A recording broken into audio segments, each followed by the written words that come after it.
2 ದಿನ ಆಯ್ತಣ್ಣ ಊಟ ಮಾಡಿ, ಏನಾದರೂ ಇದು ಕೊಡಿ ಅಣ್ಣ. ಏಯ್ ಇರೋ, ಯಾಕೋ ದುಡ್ಡು ಕೊಡ್ತೀಯಾ? ನೋಡಕ್ ಚೆನ್ನಾಗೇ ಇದ್ದೀಯಾ, ದುಡ್ಕೊಂಡು ತಿನ್ನಕ್ಕೇನೋ ನಿನಗೆ, ಯಾಕೋ ಭಿಕ್ಷೆ ಬಿಡ್ತೀಯಾ? ಹೋಗೋ ಇಲ್ಲಿಂದ. ಪ್ಲೀಸ್ ಅಣ್ಣ, ಹಂಗೆ ಮಾಡಕ್ಕೆ ಹೋಗ್ಬೇಡಿ, ಕೊಡಿ ಅಣ್ಣ. ಏಯ್ ಒಂದ್ಸತಿ ಹೇಳಿದ್ರೆ ಅರ್ಥ ಹಂಗಿಲ್ಲೇನೋ, ಹೋಗೋ ಇಲ್ಲಿಂದ.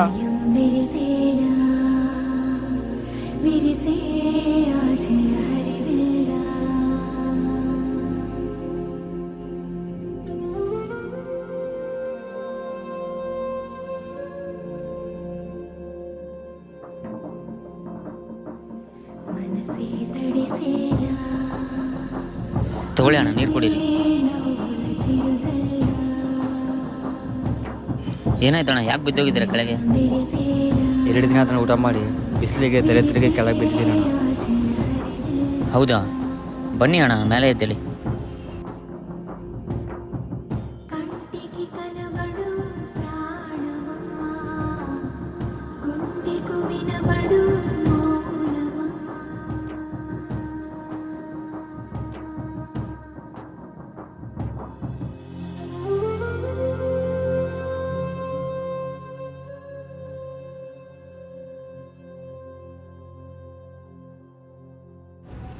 ತಗೊಳ್ಳಿ ಅಣ್ಣ, ತಿನ್ನಿ, ಹೊಟ್ಟೆ ತುಂಬ ತಿನ್ನಿ ಅಣ್ಣ.